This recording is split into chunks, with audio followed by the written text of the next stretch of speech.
The Great Hall of the Galactic Council was older than human civilization. Its walls were made of crystal that had been grown over 10,000 years, and its ceiling showed the stars of 100 different worlds.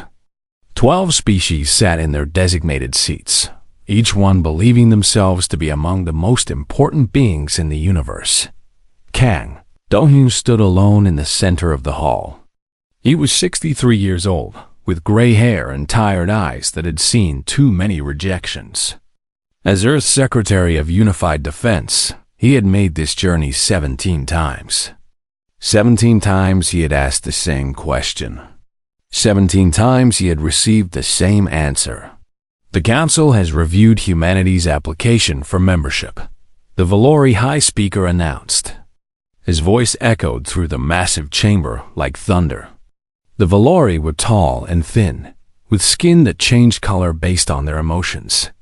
Right now, the High Speaker's skin was a pale blue, the color of dismissal. Your request is denied. Again. Do-hyun did not react.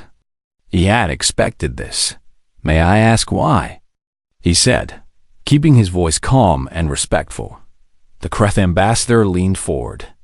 The Kreth were insectoid beings, standing nearly 3 meters tall, with 4 arms and mandibles that clicked when they spoke. Your species is too young, too violent. You have only stopped fighting each other for 200 years.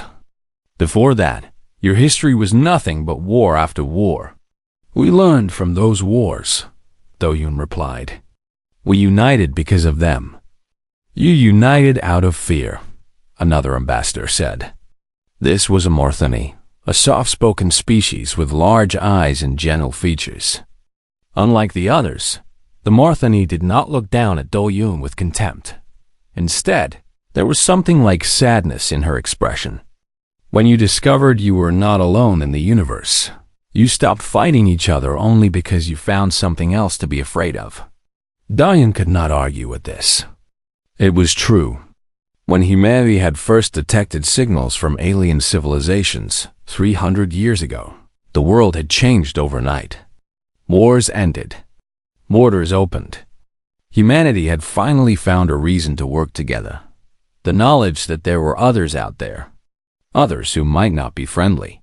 Fear can be a good teacher, Do-hyun said quietly. The High Speaker made a sound that might have been laughter. Perhaps, but it does not make you ready to join civilized society. The Council has existed for 10,000 years. We have maintained peace across 1 million worlds. We did not achieve this by allowing aggressive species to join us. We are not aggressive, Do-hyun said. We are determined. There is a difference, is there? The Kreth ambassador stood, towering over the human. Your ships patrol your solar system constantly. Your weapons technology has advanced faster than any species we have ever observed. You have built military bases on every moon and asteroid in your system. These are not the actions of a peaceful species. Do-hyun said nothing. He could not deny these things either. Far away, on a small moon orbiting Jupiter, Admiral Yoon Ji-soo watched the meeting through a secured transmission. She was 58 years old, with short black hair and a scar across her left cheek from an accident during her training years. She had spent her entire adult life building something that the Council did not know existed. Beside her stood her aide, a young officer named Park Subin. Subin was nervous. Her hands were shaking slightly as she watched the Council reject humanity once again. They will never accept us, Subin whispered. Ji-soo smiled. It was not a happy smile. No, they won't. And that's exactly what we've been counting on. Back in the Council chamber, the High Speaker was finishing his speech. Humanity will remain quarantined to your solar system. You are forbidden from traveling beyond the boundary we have established.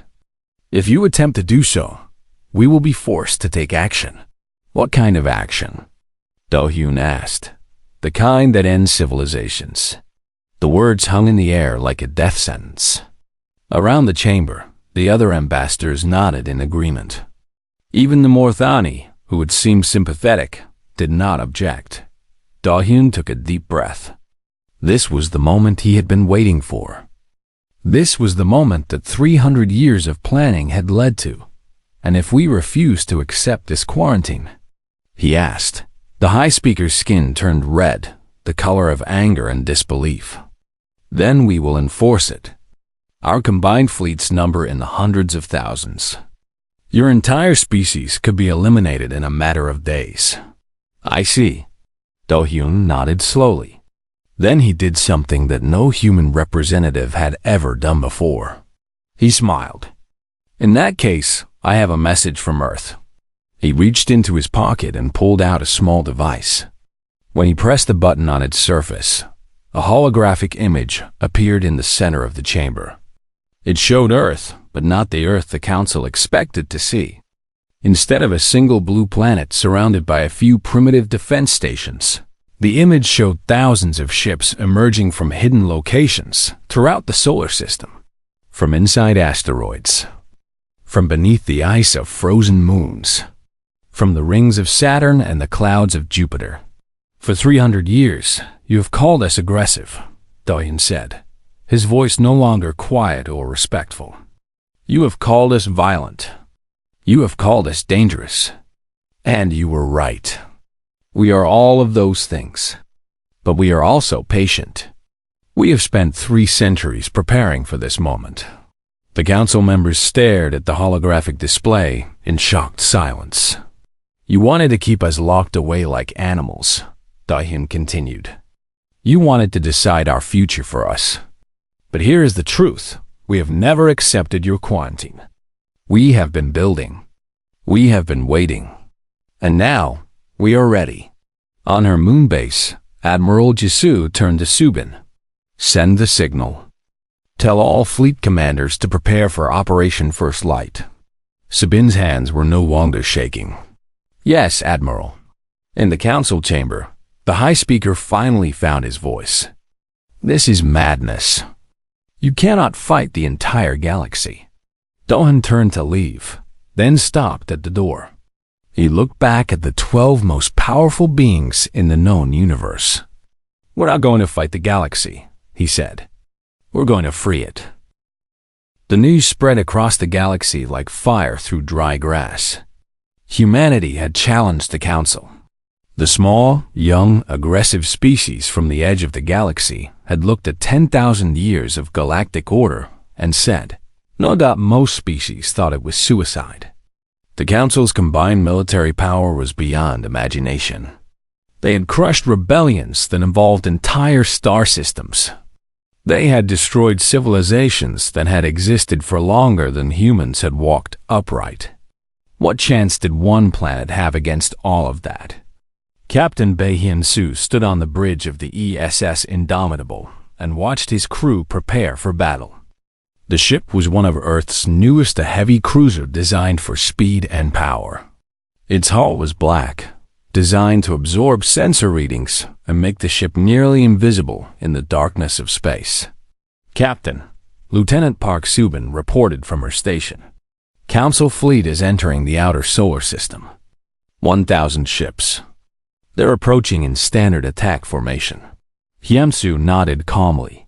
1,000 ships. The council thought this was enough to crush humanity completely. They had no idea what was waiting for them. Open a channel to all Earth defense vessels, he ordered. The communication officer, a young man named Kim Jong-ho, pressed several buttons on his console. Channel open, sir. This is Captain Bae of the Indomitable. All ships, maintain your positions and wait for Admiral Yoon's signal. Do not engage until ordered. Across the solar system, hidden in the darkness between planets, nearly 5,000 human warships waited in silence. They had been built in secret over 3 centuries. They had been built in secret over 3 centuries. Their crews had trained for this moment since childhood. Every man and woman in Earth's fleet knew that today would change everything. On the Council flagship, Admiral Thresix of the Valori reviewed his battle plans with satisfaction. The human fleet, what little of it his sensors could detect, numbered only a few hundred vessels. They were gathered near their homeworld, exactly where he expected them to be. "This will be over quickly," he told his officers. "The humans have made a terrible mistake. They believe their determination can overcome our superior numbers and technology. They are wrong." His second in command, a Kreth warrior named Scrix, clicked his mandibles in agreement. "Shall we offer them a chance to surrender, Admiral?" Thresix considered this for a moment. "No. The Council has decided that humanity is too dangerous to exist. We will destroy their fleet, then their planet, then every trace of their civilization. Future species will learn from their example." The Council fleet moved deeper into the solar system. Their sensors showed nothing unusual, just empty space and a few rocky asteroids. They passed the orbit of Neptune without incident. Then Uranus. Then Saturn. It was near the rings of Saturn that everything changed. Lieutenant Subin was the first to see it on her sensors. "Admiral, the Council fleet has passed the outer markers. They're in position." Admiral Yoon Jae-soo sat in her command chair on the Thunder of Heaven, the largest battleship humanity had ever built. She looked at the tactical display showing the Council fleet moving confidently toward Earth. "All ships," she said, her voice calm and steady. "This is Admiral Yoon. Operation First Light begins now. Show them what we've built." Across the solar system, hidden doors opened. From inside hollowed-out asteroids in the belt between Mars and Jupiter, hundreds of warships emerged. From beneath the frozen surface of Europa, more ships rose into space. From hidden bases in the rings of Saturn, cruisers and destroyers powered up their engines and began to move. On the Council flagship, Admiral Thresix stared at his sensor display in disbelief. Where there had been empty space moments before, there were now ships. Thousands of ships. Human ships. "That's impossible," he whispered. "Where did they come from?" "Admiral," one of his officers reported, his voice shaking, "we're detecting over 4,000 enemy vessels. They're surrounding us on all sides." Thresix tried to stay calm. Even with greater numbers, the humans could not match Council technology. Their ships would be slower, weaker, less advanced. Then the first human ships began to move, and Thresix realized how wrong he was. Human vessels accelerated at speeds that should have killed their crews. They changed direction instantly, moving in patterns that no Council tactician had ever seen. They did not fight in formations. They fought like a swarm of angry insects. Each ship acting independently while somehow working together perfectly. On the Indomitable, Captain Hyun-soo watched the battle begin.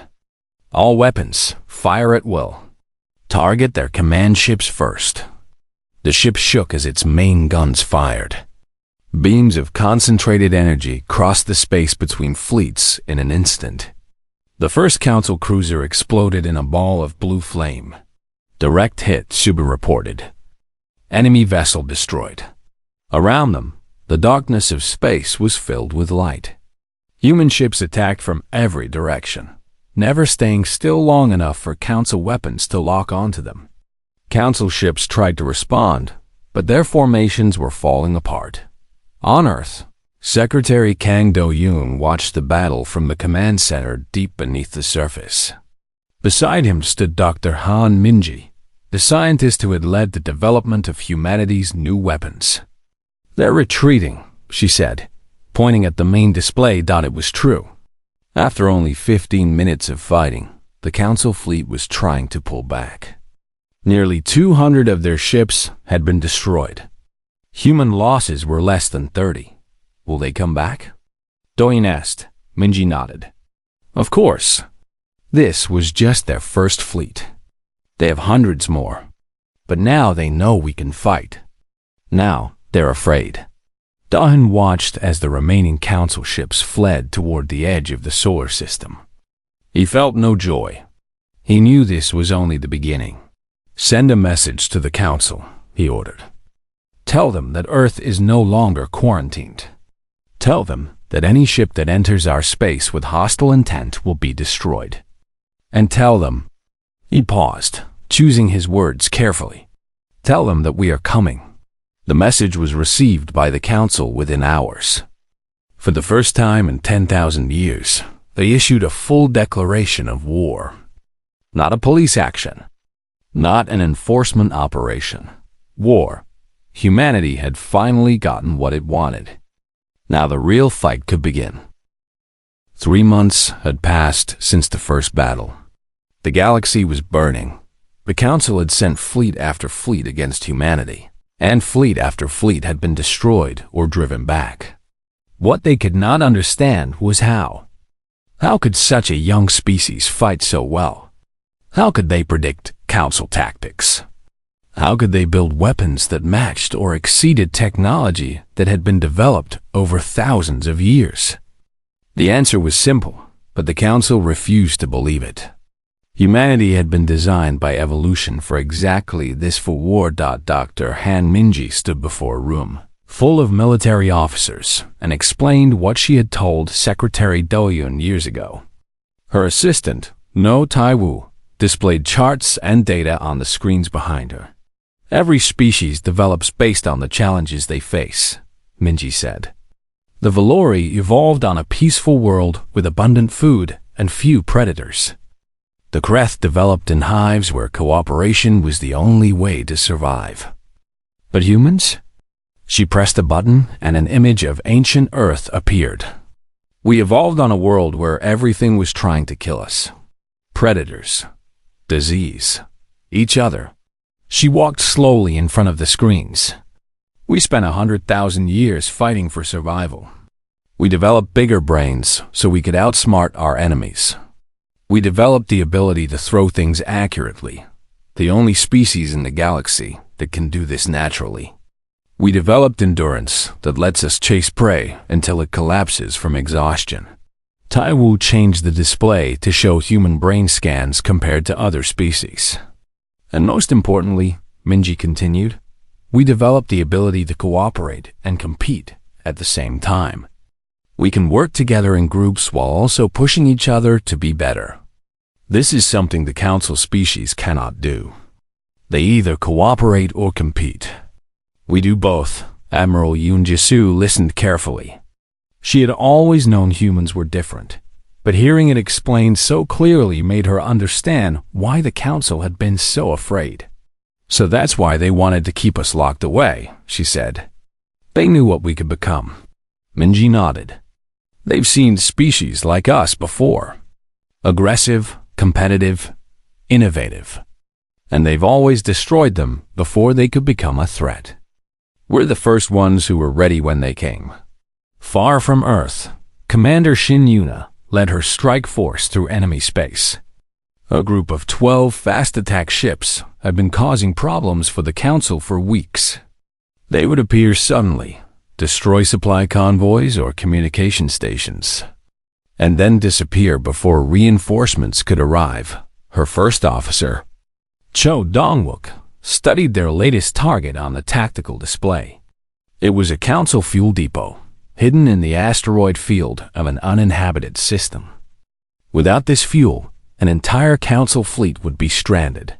Security is light, Dongwook reported. Only 4 patrol ships and some automated defenses. Yuna nodded. That's because they don't think anyone knows this place exists. How did we find it? Yuna smiled slightly. We have friends. More than the Council realizes. This was the other weapon humanity had discovered: allies. Not official allies, of course. No species would openly support humanity against the Council. But quietly, secretly, information had begun to flow. The Morthani were the first to help. They were a peaceful species who had been absorbed into the Council against their will centuries ago. They hated being part of an empire that crushed anyone who disagreed with it. When human agents had approached them, they had been eager to share what they knew. Then came others. The lower castes of Kreth society, who were treated as slaves by their warrior rulers. Small trading species who were tired of paying taxes to Council planets. Scientists who believed the galaxy needed change. None of these groups could fight. But they could share information. They could sabotage equipment. They could spread ideas. The attack on the fuel depot took less than an hour. UNA's ships destroyed the patrol vessels and the storage tanks, then vanished into deep space before Council reinforcements arrived. On the Council homeworld, the Valori High Speaker received yet another report of human attacks. His skin had turned a permanent shade of gray, the color of despair. "They are everywhere," he said to his advisors. "Every time we send a fleet to one location, they attack somewhere else. Every time we think we have found their pattern, they change it. How is this possible?" None of his advisors had an answer. What the High Speaker did not know was that humanity was not just fighting a military war. They were fighting a war of ideas. Every time human ships appeared and then escaped, it sent a message to the galaxy. The Council is not all-powerful. The Council can be defeated. The Council's time is ending. On a small Morthani world, far from any fighting, a young female named Ayla watched a news broadcast about the latest human victory. The official Council news called it terrorism. They said the humans were monsters who killed without mercy. But Ayla had access to other sources. Hidden communications from human ships. Messages that explained why they were fighting not for conquest, but for freedom. Freedom for every species to decide their own future. "They're not monsters," she whispered to herself. "They're showing us that it's possible." Across the galaxy, millions of beings were having the same thought. The Council had ruled for 10,000 years because everyone believed they were unbeatable. But now, a single species was proving that belief wrong. And once people stopped believing in the Council's power, the Council itself would begin to fall apart. Dr. Han Minji had predicted this. In her original proposal for humanity's defense plan, written almost a century ago, she had included a single line that summarized everything. "We do not need to defeat the Council militarily. We only need to show the galaxy that they can be defeated. The rest will happen on its own." The war was far from over. But humanity was winning in ways that no one, not even the Council, truly understood. 8 months into the war, the galaxy looked very different than it had before. The Council still controlled most of known space. Their fleets still numbered in the hundreds of thousands. Their military power was still greater than humanity's by every measure that could be counted. But something had changed. Something that could not be measured. Belief. On 17 different worlds, populations had risen up against their Council-appointed governments. Some were small protests that were quickly crushed. Others were full revolutions that required thousands of soldiers to put down. And on 3 worlds, the revolutions had succeeded. 3 worlds had declared independence from the Council for the first time in recorded history. Secretary Kang Do-hyun stood in his office on Earth, looking at a galaxy map that showed these rebellions as small points of light. 300 years ago, humanity had looked at the stars and felt small.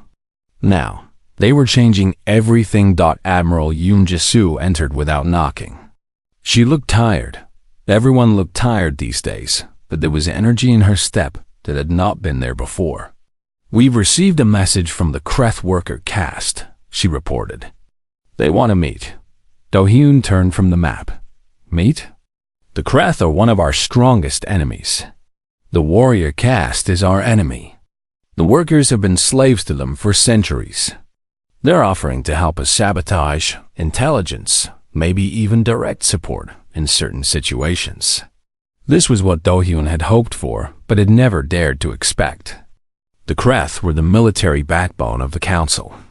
If their own working class turned against them, everything would change. "Set up the meeting," he said. "But be careful. This could be a trap."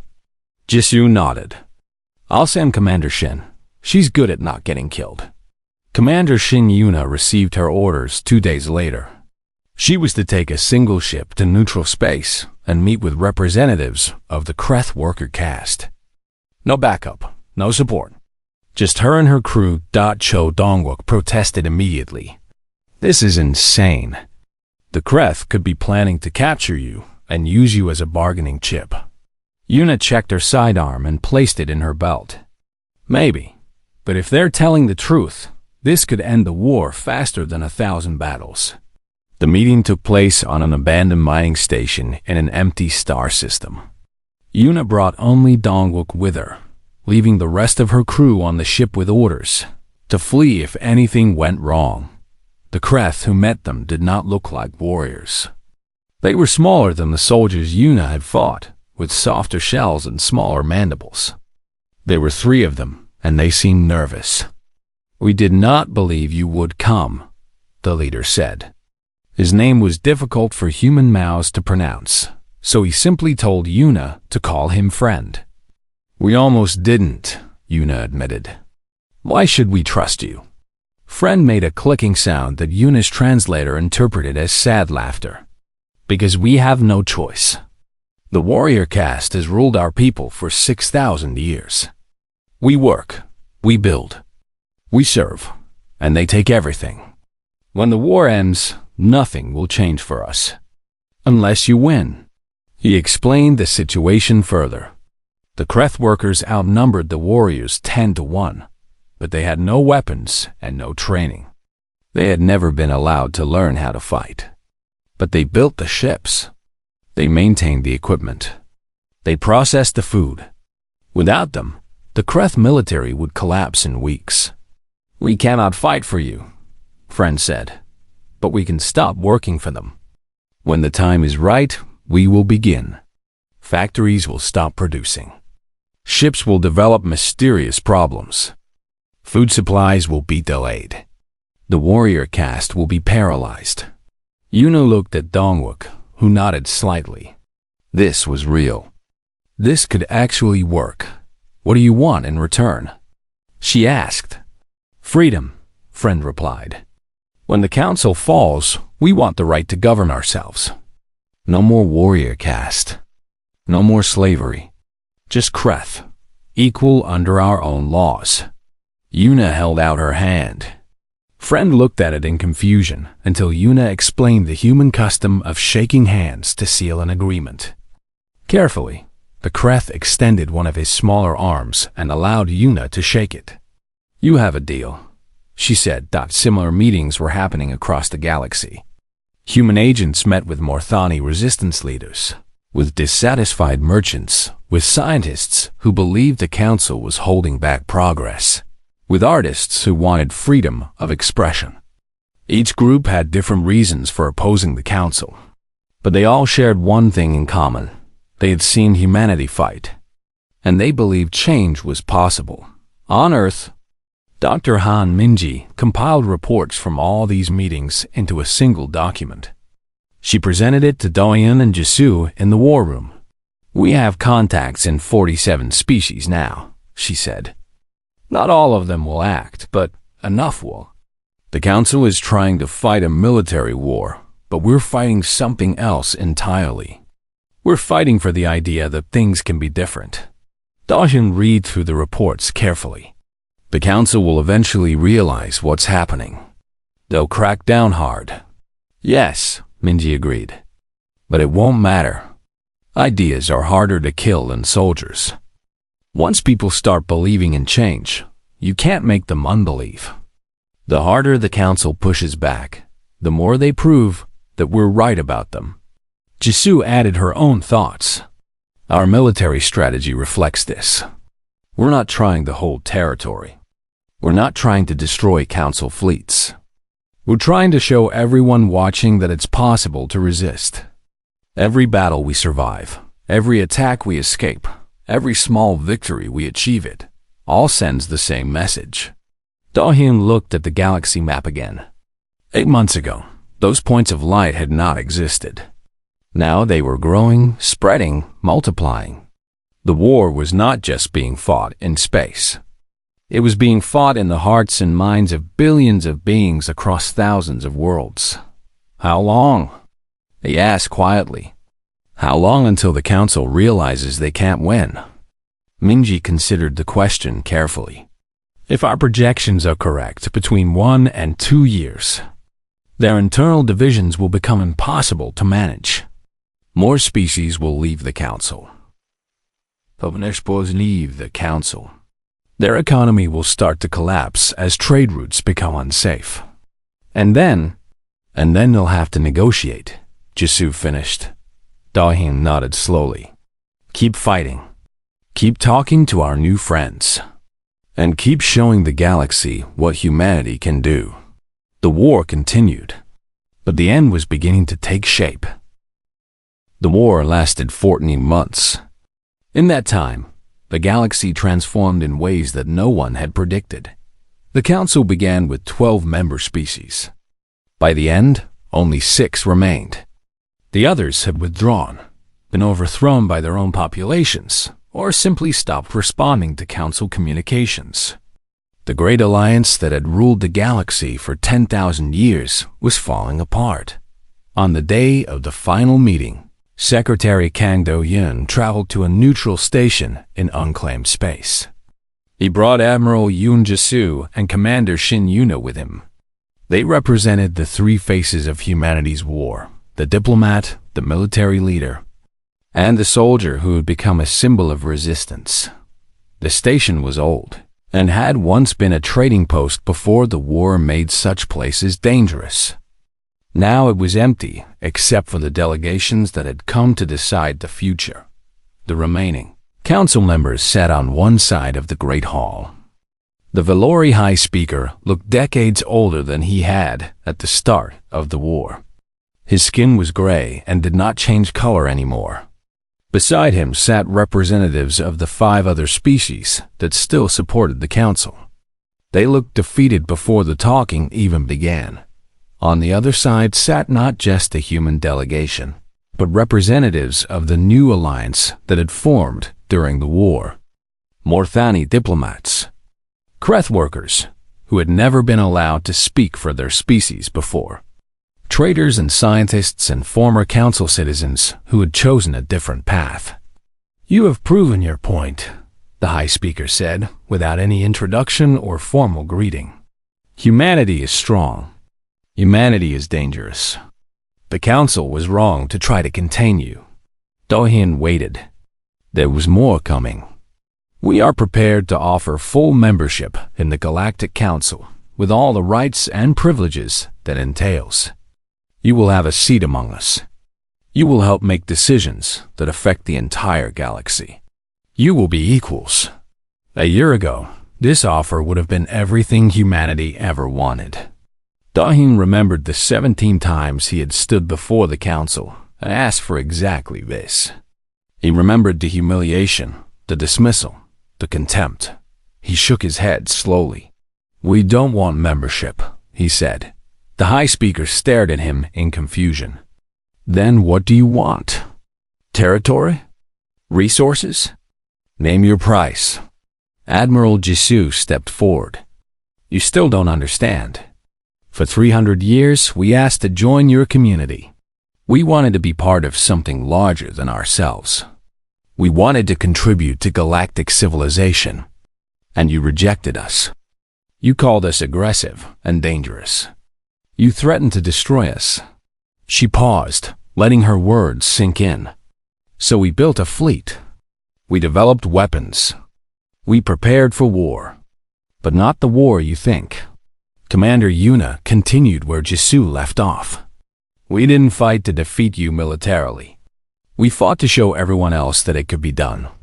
We fought to prove that the council wasn't all-powerful. We fought to give hope to species that had given up hope centuries ago. She gestured to the other representatives in the room. The Morthani didn't rebel because we gave them weapons. They rebelled because we showed them that rebellion was possible. The Kreth workers didn't sabotage their own ships because we asked them to. They did it because they finally believed they could change their own destiny. Do-hyun took over again. We don't want to join the council because we don't believe the council should exist. Not in its current form. For 10,000 years, 12 species have decided the fate of the galaxy. 12 species have determined which civilizations rise and which fall. 12 species have controlled trade, knowledge, technology, and freedom itself. He looked directly at the High Speaker. That ends today. The Morthani representative, a female named Isla, who had once watched human news broadcasts in secret, spoke next. We propose a new system, not a council of powerful species that rules over everyone else, but a true federation. Every species, no matter how young or small, will have an equal voice. Decisions will be made together, not imposed from above. The High Speaker made a sound of disgust. That's chaos. That's the end of order. Civilizations will war with each other. Trade will collapse. Everything we've built will be destroyed. Everything you've built, Jisoo corrected. You built an empire and called it peace. You built a prison and called it civilization. We're offering something different. The negotiations continued for 3 days. There were arguments, threats, and moments when it seemed like the war would resume. But in the end, the council had no choice. Their military was broken. Their economy was failing. Their remaining members were already talking about leaving. The agreement that emerged was imperfect, as all agreements are.